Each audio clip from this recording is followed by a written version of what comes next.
Listen up. Hi, Lucy. Hi, Kel.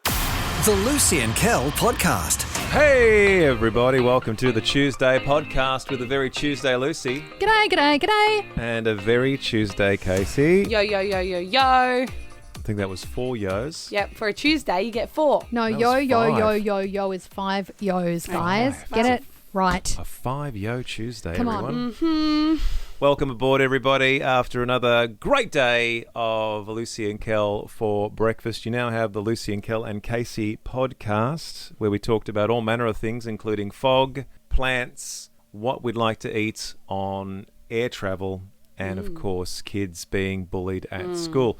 It's the kind of normal, everyday conversations we get up to on the show. They're many and they're varied. And also, on top of that, and we should really discuss this, we had school students join us yesterday. We did indeed. We were inundated with students in the studio. We got to talk to them. We got to talk about our life. They asked us questions. Then they recorded podcasts with producer Casey. And I was able to even go and give some little advice to them. And did you love all of that?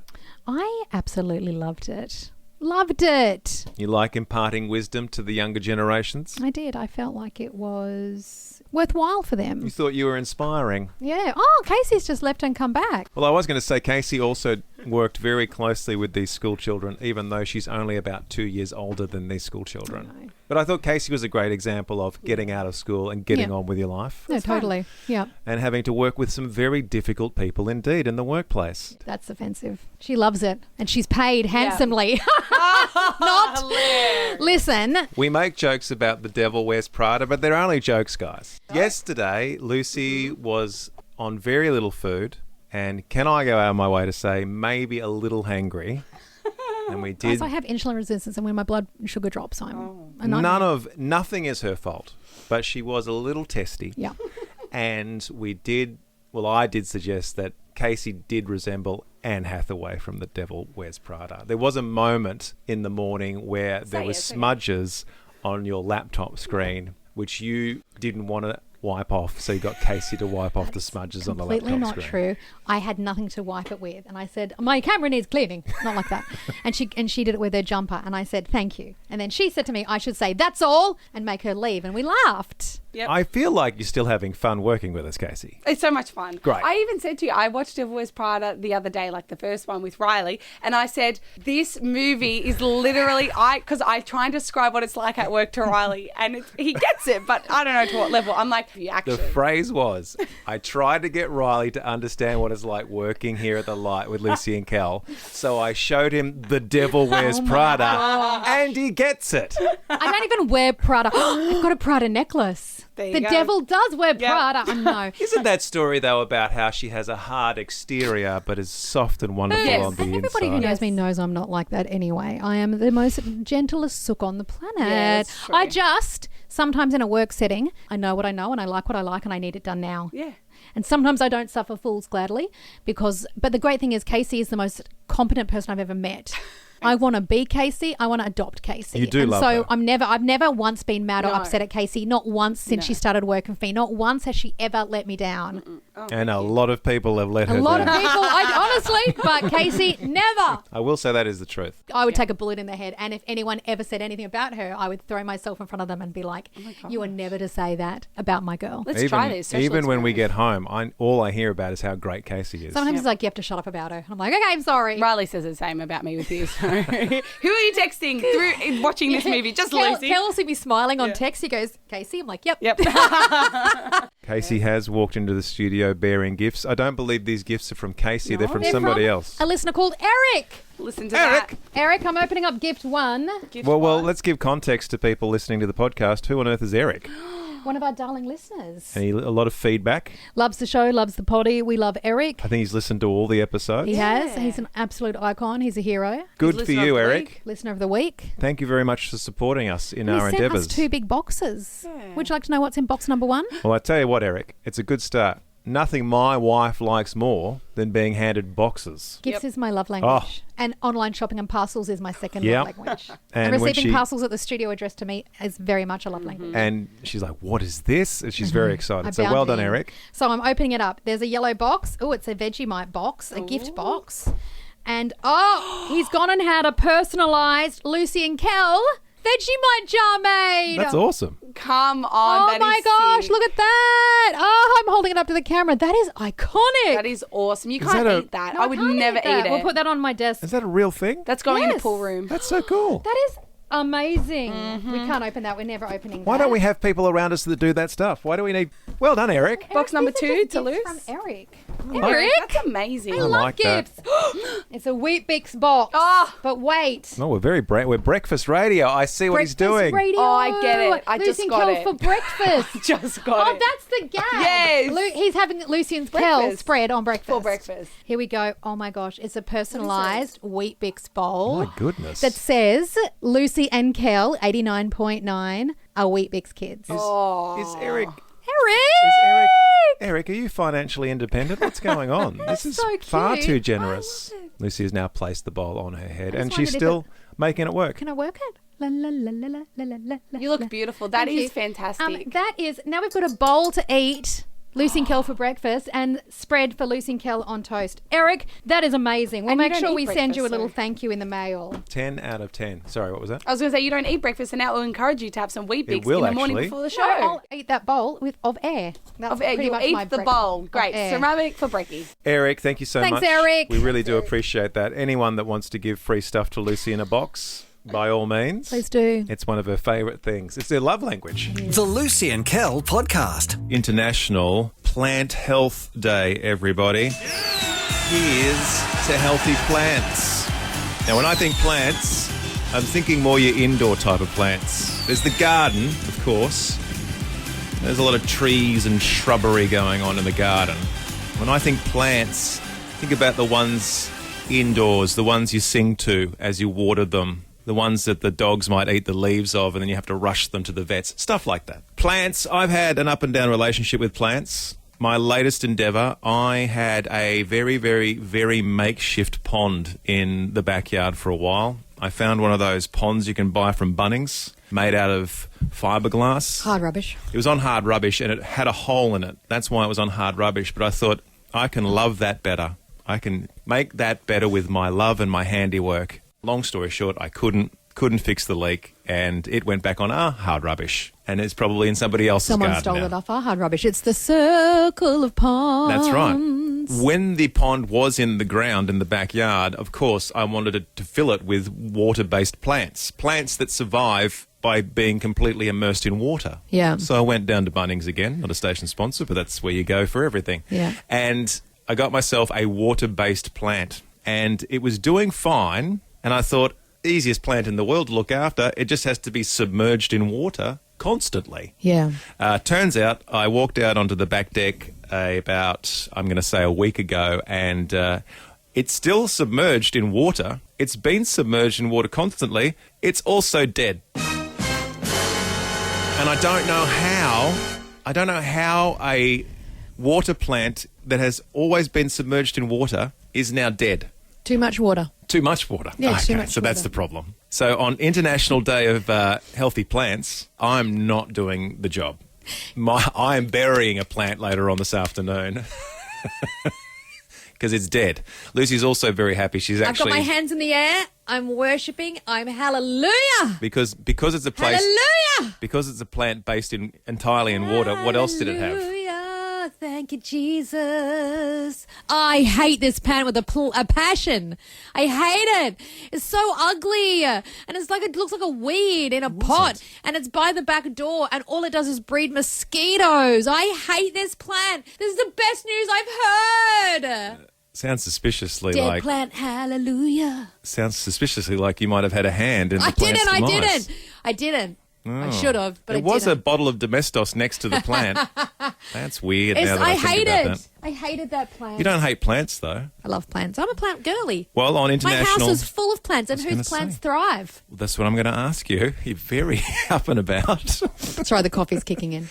When we talk about International Plant Health Day, let's talk about your healthy plants. What are you doing? What are your tips and hints? Do you talk to your plants? Do you sing to your plants? What's your favourite plant going on at the moment? My favourite plant of all time in my house is I love monsteras.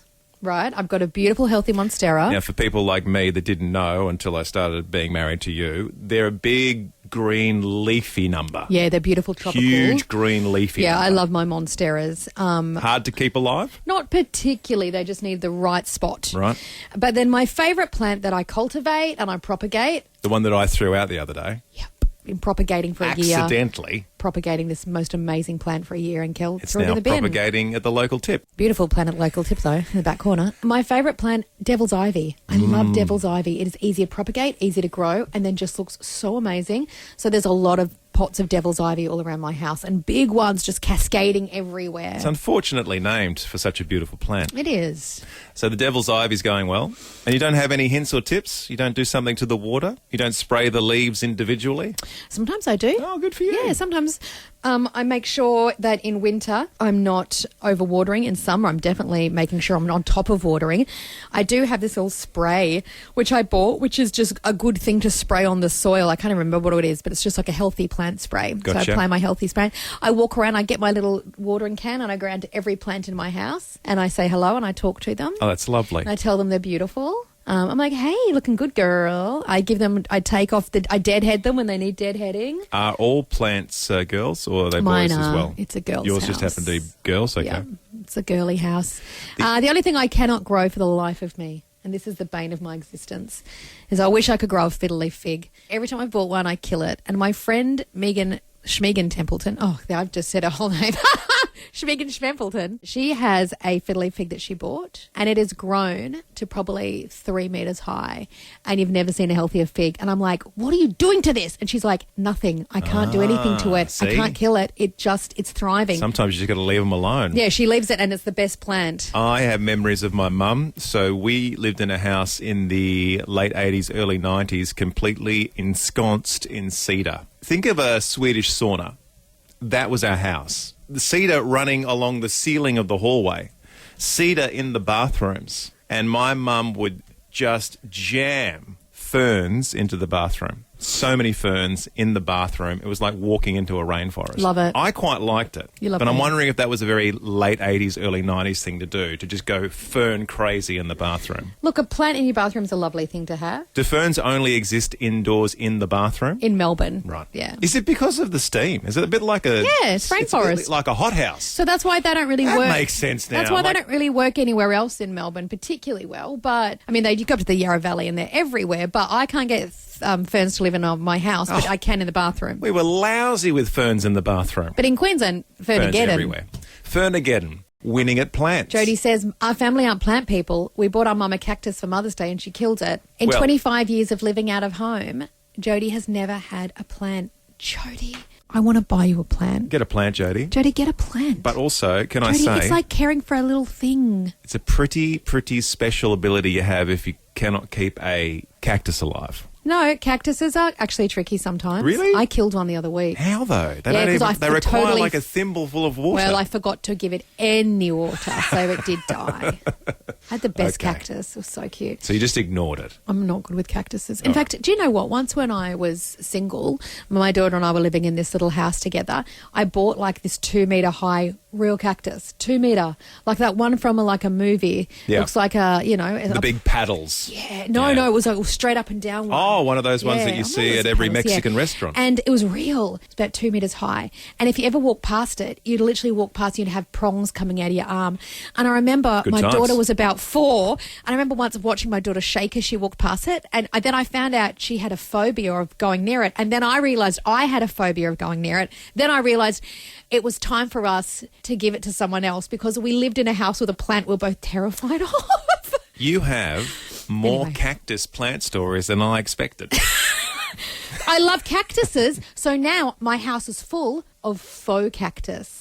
They're not real. And once my daughter saw my faux one by the front door and she shook and she went, is this real? And I was like, no, it's plastic. Feel it. Because now I give my daughter a hang up about cacti. That's by the by. Jody has sent us a text, another Jody. So that one was a different Jody. This is another Jody. And in fact, this is Jody's daughter, Jasmine. She sent us photos of her Venus flytrap who's called Snappy. Snappy the His flytrap. name is Snappy. And then she's also sent a photo of a fern called Tingly. Tingly the fern and Snappy the Venus flytrap. The more I think about it, your hatred of mosquitoes and flies and anything with wings, we should get a couple of Venus flytraps around the house because that would take care of your hatred of the insects. But I don't like the look of a Venus flytrap. The aesthetic look is. You can also get those ones where they're just like one big throat. It's not just the snappy head. They're just like one big funnel down to where the fly gets trapped and then digested. I think that's what Jodie has just sent us a photo of. She sent a Venus flytrap, and they're like funnels. It's like I've never seen what it looks. I can't even explain it. It looks like a tube, a pink tube. It's just it's a tube for disposing. It looks like a deflated balloon. A pink party balloon. That's so weird. Juliet has lemon tree and she tells her lemon tree how fantastic it is. And Scott says, water your plants once a week and keep your wife away from them. Well, as I said, there's an ongoing investigation as to the demise of my plant. If I killed your plant, I would be honest with you and I would say I killed your plant. I just find it in the bin and you're like, yep, I did that. Yeah, but I didn't. And speaking of lemon trees, as we refer back to the previous text, I do have a fondness for the lemon tree in the backyard. It got out of control and I had to give it a haircut. Can we all agree that we all like lemon trees? We all like lemon trees. I don't know why. Marlene has just texted in just now. Yeah. Listen to this. We have a cactus. And we have a succulent front garden. And the other night someone dug up and drove off and took our big cactus. And when I Googled it, it was worth $200 because of its size. Someone stole her cacti. Jump onto Facebook Marketplace immediately. Marlene, that is awful. That is awful, people digging up people's gardens. You'd be ashamed of yourself. Have some self-respect. Why would you dig up a cactus anyway? They're so spiky. Dig up a yucca. The Lucy and Kel podcast. You're going to love this next bit. Oh, spoiler alert. Making news today, Virgin Australia has unveiled a new in-flight menu item, and there's an item on it that has now gone viral because everybody has been talking about it, everybody's ordering it, and everybody's excited for it. I'm about to read you out what this item is. Do you want to guess? Is this on a domestic flight or international flight? Domestic. Domestic flight, and it is... In economy. In economy? Yep. Yeah. Some sort of spaghetti-based meal. No, but you're not too far off. Listen to this. It is called the super viral cheeseburger toastie. So picture this, 100% Australian ground beef, melted cheese, ketchup, mustard and a pickle, finished with a cheesy sauce, all between two pieces of white bread, which is then toasted, and there's cheese on top of the bread as well. Wait, there's cheese on top of the bread? Yeah. Cheese in the bread and cheese on top of the bread. It's a cheeseburger toastie. Gone crazy Broadway style. The burger as a toastie idea went viral recently and it had 20 million views, right? And so Virgin have gone, well, you know what? Let's just put it on the plane. And so they have done that. They obviously have always sold the ham and cheese toastie, so it's just an upgrade from that. They said we want to be relevant and it's gone viral, so they've done it. And I'm assuming because it's food on a plane, it costs about $57. Probably. But, you know, when you're 30,000 feet in the air, that doesn't sound like a bad meal to have. It does not, does it? It doesn't. I'd say yes to that. Here's my credit card. If there was one item, you're on a plane, let's just say you're going from Melbourne to Brizzy, 2.5 hours, or Melbourne to Perth, and you've got a couple of hours, and there was one thing on the menu that you were like, this was always going to hit the spot, you know, 50,000 feet up in the air. What is the one item you wish you could get on call on a plane? That's easy for me. Would you like me to answer that question? Yeah. It's easy for me. It's going to be hot chips. If they can do it at the AFL. Didn't think about that. If they can charge $30 a small box of hot chips. Where are they deep frying on a Virgin flight? I'm just saying they'll create the technology. If the AFL can do it, why can't we do it while we're flying? Just a bag of hot chips for everybody. You know, all those fist fights that people are having on the way to Bali, they will all stop because everybody gets a bag of hot chips. Yeah. And everyone will be happy. That's what I'm saying. Okay. And there's nothing a bag of hot chips cannot fix. All right. I would say 50,000 feet up in the air, one item where I'm like, this would hit the spot if I'm flying to Sydney, Brisbane, Perth. And this is not a station sponsor, but I'd go with a KFC twister. Oh, it's branded. Well, I'm talking about like anyone can really make it, but it has to be like fried chicken in a wrap with a lettuce and mayo. I think you want to fly KFC Air. KFC Air. Yeah. If there was a KFC branded flight, you'd be like, I'm buying tickets on that. Why don't they get into flying? Like, why doesn't Macca's have a Macca's plane and then you get it and it's all Macca's? You know what? That is a very good question. How have they not franchised McDonald's and then into the air door flight? opens in the cockpit and Ronald walks out and Ronald's dressed as a captain Right. and Grimace is your flight attendant. Great. It's brilliant. That's brilliant marketing. Then the Hamburglar's doing something out on the tarmac. And He's you're like, the guy oh, like bringing the plane in to land.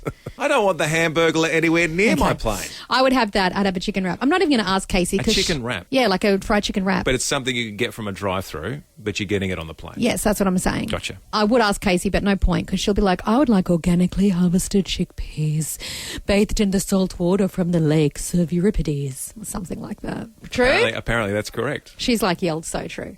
Is your expectation of plain food very high? Mine isn't. That's why I'm never upset with plain food. Why I tell you this, I fly a lot and I'm very positive about plain food, especially lately. I think it's gotten a lot better. Yeah, and you can't expect too much. No, and I've had some great things lately where they give you a little box and you open it and it's like 2 dumplings and you're like, what?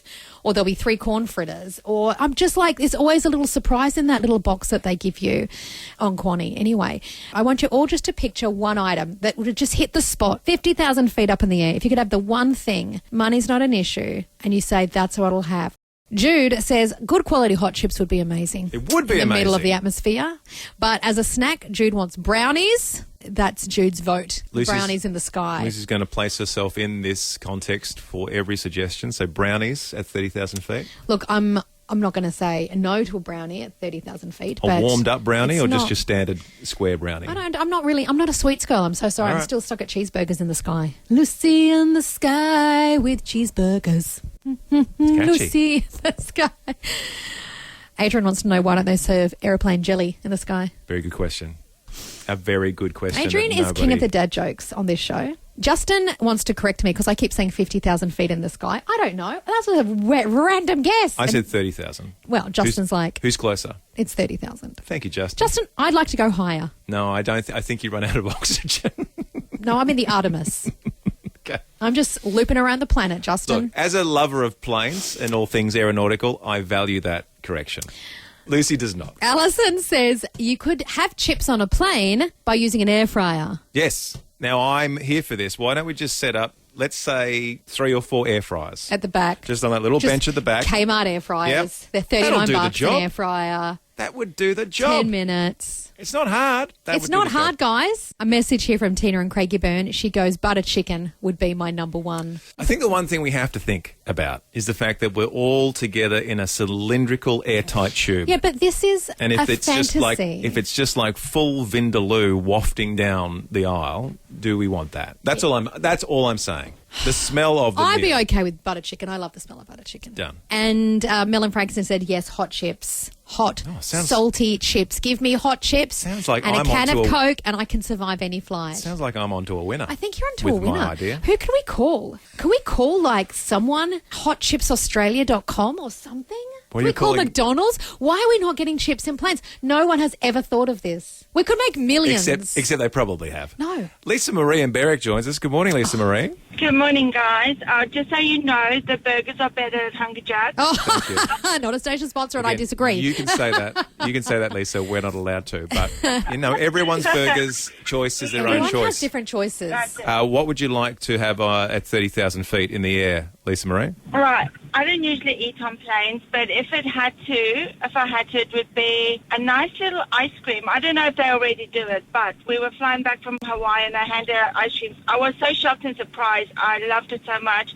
But I don't want to buy it. They have to give it to you for free because everything tastes better when you get it That's for free. right. Everything's better when It it's tastes better complimentary. when it's Can free. I say, I do believe there is a world where Yes. maybe if you're up the pointy end of the plane. No. I think I have flown many overseas flights just in the normal economy cabin, and often they come down with a little Wii or the little tiny tubs of ice cream where you peel the top off. Oh, lovely. And you get the little spoon, and that is next level. There you go. Ice cream on a plane is very good, Lisa Marie. It's a sensible idea that is already being employed. That's how good it is, Lisa Marie. Thank you very much. The Lucy and Kel podcast. Kel and I had a lot of fun. It was like Lucy and Kel's trip to school, but backwards. Lucy and Kel's trip to school, but backwards. We had such a fun day. We finished our show and then we had a whole class come in from an incredible school and they were learning about radio and podcasting and we got to hang out with them for an hour and then they were recording podcasts and I came in and gave them some advice. And then even after that, Kel and I went and had a Zoom with another school out in Gippsland who were learning about storytelling and connection. And so we spent most of the day here at work yesterday investing into young kids, which was, like, for me, the highlight of the day. I absolutely loved it. Even though teenagers terrify me and I was a little bit scared, they ended up being so nice. And do you know how come I knew they were nice? Because at the end they were like, can we grab a selfie? Your jacket is slay. I love your hair. And can we follow you on Insta? And then I knew I'd made it because they followed me. Right. So that's why you knew they were nice. Yeah. I was going to say they were just very polite kids. They were very polite. They were very kids. polite. Yeah. Like, well done to the teachers at this particular school because they were very polite kids. Yeah. They didn't mention my hair or my fashion sense. Are you But sad about that? I can see how somebody's saying your hair looks great and you're like, I like this person. Yeah. I like the cut of their jib. All very well behaved, all fairly interested. Yeah. They're young kids. Yeah. They get distracted easily. Yeah. Lucy loves imparting wisdom as well. I'd say it's in the top 5 things Lucy likes to do. Oh, especially Impart with younger wisdom. people, though. Like, Yeah. especially with the young ones. Well, as we know, children of the future. Teach them well and let them lead the way. Show them all the beauty they possess inside. These kids, I just... Give them a sense of pride. Okay, stop it. Make it easier. Okay. I loved these kids. We were chatting and they were doing something called VM, which is not VCE.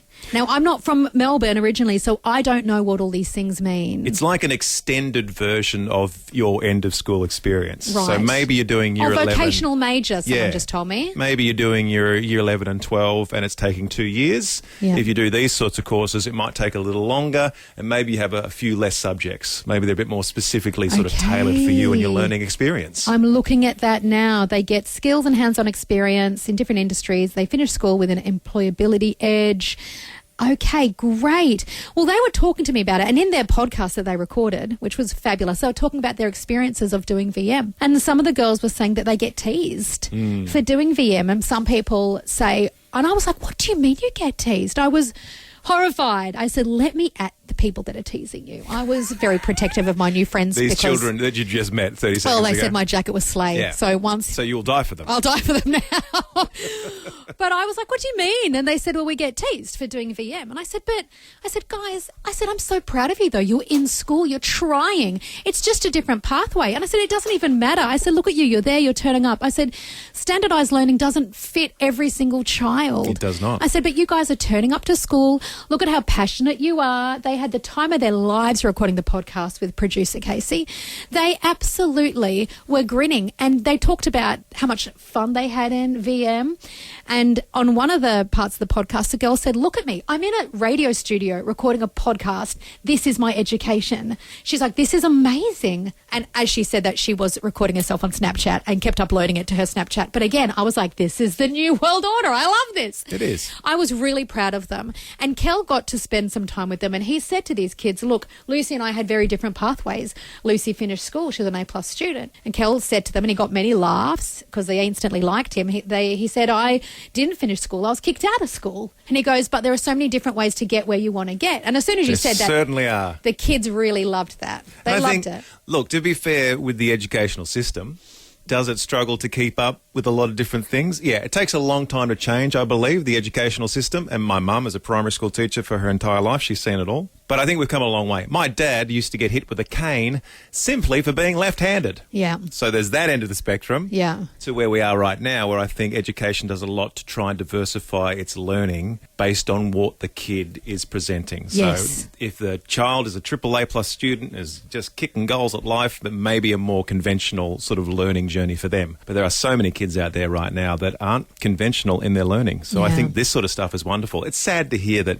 kids are getting bullied, but I think, you know what? I got bullied at school in a sense. Like, I was a big thumping kid at school, so I didn't feel intimidated by the kids, but I was in the lowest level of maths. And if you're in the lowest level of maths, you obviously got branded as a bit of a kid that was struggling in life. Right. So I think it's something that a lot of kids go through, sadly, that based on where they're at with their learning, they can get a bit of bullying. But the one thing I'd love to give kids is the experience of a lifetime. If they could just hold on, several pretty intense years of their life going through, especially secondary school, if they can just hold on to the end of secondary school, they'll find that life just opens up for you. That's right. And you don't necessarily have to tick all the boxes at school to tick all the boxes in life. That was such good advice, and I feel like it helped them. In some way, shape or form. To be fair, and they're kids, and I love them all, but if you spoke longer than 2.5 minutes, they did lose their eyes interest. glazed over, and they did end up scrolling And this is what TikTok. teachers are facing. You've got to be short and sharp and exciting. But I thought it would be helpful this morning because there's probably a lot of kids in cars, kids who are heading into these final few years, kids feeling the pressure. Oh my gosh, the pressure now kids experience as opposed to the pressure we experienced back when we went through high school is so worlds apart. There are kids wondering, what am I going to do? How am I going to do it all? And I just feel like how wonderful if we could have some adults on the phone, like Kel, like myself, who have said, you know what, this is what happened for me at school. Didn't click, didn't love it, left or didn't get great grades. But then this is what I'm doing as an adult because this is the pathway that I took. If you work hard at anything, regardless of your schooling, if you've got hustle mentality and you work hard or you commit, you can achieve so many things. Now, hands down, Lucy and I, and I'm sure every parent will say, stay in school for as long as you can. Yeah. And try your very best. Because my kids, unfortunately, I let them know I didn't finish school. Yeah. So they always fall back on that. Well, Dad, you didn't finish school. Yeah. That's not what we're saying here this morning. Do your best at school. But we've openly talked to a parent in the last 24 hours, and they were very open about the fact that their kids were struggling in a certain sort of learning environment. So they switched schools midway through the year. Yep, amazing. Just to accommodate their kids' specific type of learning. So and I think they keep parents, thriving now. I think parents are open to maybe changing the way things go as well these days, and not expecting A triple pluses out of a child. It's healthy. Yeah. It's good. Jess says the end of school programs in Victoria have had a fantastic revamp and a reset. Oh, if there's one thing I know about teachers, completely underpaid and taken advantage of. However, doing whatever they can do to make sure that the learning journey for kids is one that they can actually achieve in. So they're doing a great job, teachers. Yes, Jess says my Year 12s are doing an apprenticeship in baking and cookery at school. Excellent. And also delicious and handy to have as a mum.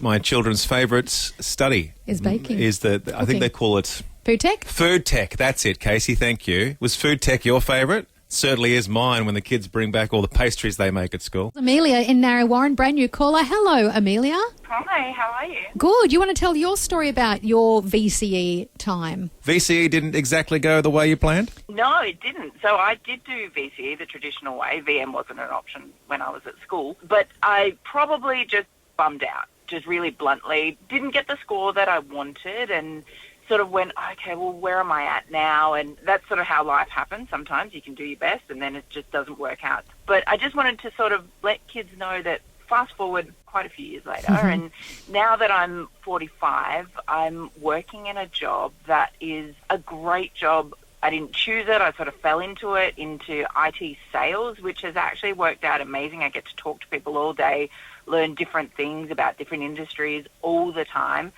I'm doing my master's. I'm back in uni. I'm 2/3 of the way through that, through my MBA, in positions I shouldn't be in regards to sort of being on boards. And sometimes the plans that we make, we have great intentions, but the Lord always has plans for us. And he gives us a hope in the future. And sometimes we do need to just sort of let go and say, okay, I'm going to go with what you have because I know you always have good for me. And it's a great takeaway that sometimes our plans aren't even the best plans. They're often not. And also, Amelia, I'm just going to challenge you because I'm feisty like that. You kept saying places I shouldn't be. And I'm like, no, girlfriend, you should be there. That's why you're there. So stop saying I shouldn't be there. Go, I should be there. One predictable thing about life is it's very unpredictable. Yeah. You never know where you're going to end up. Michelle in Ringwood, good morning. Good morning. Great to have you on board. Michelle, what's your Sorry, story? one thing. Amelia, give Amelia a prize. All these women can have a little prize. Excellent. Michelle, you're getting a prize and we'd love to hear your story. I did Year 12, but then the second year of uni, I got pregnant. So I dropped out. And now, 15 years later, my son is doing Year 10 at the moment, and I've done a few taste certificates in that. I volunteer, and I'm second year back at a uni degree, so it's definitely an off-road adventure, but I would not have it any other way. Amazing. That is also great, Good on you, Michelle. girlfriend. Life is an off-road adventure. Well done, Yes. Michelle. I love that. Excellent. Having a child will do that. It will derail most of your expectations about life and reform them into new ones. That's amazing, well done, Michelle. We love you. Well done. Rebecca in Churnside Park, welcome to the show. Morning. My son finished VCE last year and signed up to uni as everyone was kind of expected to at his school, and he's just said that he wants to defer. He may not go back. I don't know whether he will or not, but I'm really proud of him for making that decision. But I am literally the only person who's supportive of him trying something else other than uni. Rebecca, extra points to you because my mum and dad faced down their son who was kicked out of school in year 10, and they were the cheerleaders for me. They truly believed, and I don't know why they did at the time after being kicked out of school in year 10, they thought everything was going to be okay. And if you're supporting your son in his decisions right now, I'm sure he feels that love and support. Yeah. Well done, Rebecca.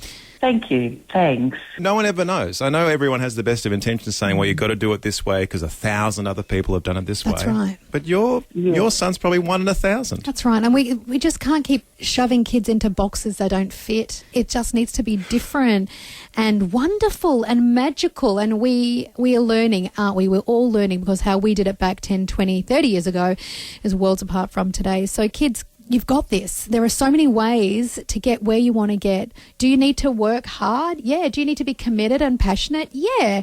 Good things come to those who actually put their hand to it. But just because it's not going to look traditional, it doesn't mean you're any less of a person or you're not going to go far. The Lucy and Kel podcast. And dare I say it, the end of another reasonably successful podcast. Can I just say, I do listen to our podcast a lot to make sure... That surprises nobody. Well, no. I want to make sure we're doing a good job. And you can only learn and make something better by consuming it. So I listen to it. And I've got to say, I truly love the end part of the show. This is the end bit. I love singing that. Maybe I'm the only one, but I do love it. The end bit of the show song came out of the blue. It wasn't requested. It was just something that you two chuckleheads were doing while I was getting stuff ready. Yeah, and I heard you singing it, and I thought, well, that's a great end to the podcast.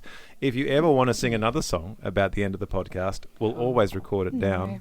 You can't force these things, though. No, you can't force it. As much as you'd like to. Genius doesn't strike well, twice. Let's try. Off the top of your head, on the spot, end of the show song. 3, 2, 1. And then an ending comes along. I got nothing for you. And this is the end of the song. The song. And the part is over now. It's over now. But don't be sad because it's back tomorrow. Tomorrow. One of us is a professional singer, one is not. I'll let you decide. That's a bit harsh. And on that bombshell, we'll go with the normal ending song that we have because that was a disaster. That was good. Have a great rest of whatever time of the day it is for you right now. And until we meet again... Bye. Oh my gosh, that was not me. Well, that's all for now. But you can download more podcasts anytime or catch Lucy and Kel live weekday mornings from 6 till 10 on 89.9 The Light. This is the end bit. This is the end bit. Woo! This is the end bit of the show. And bit.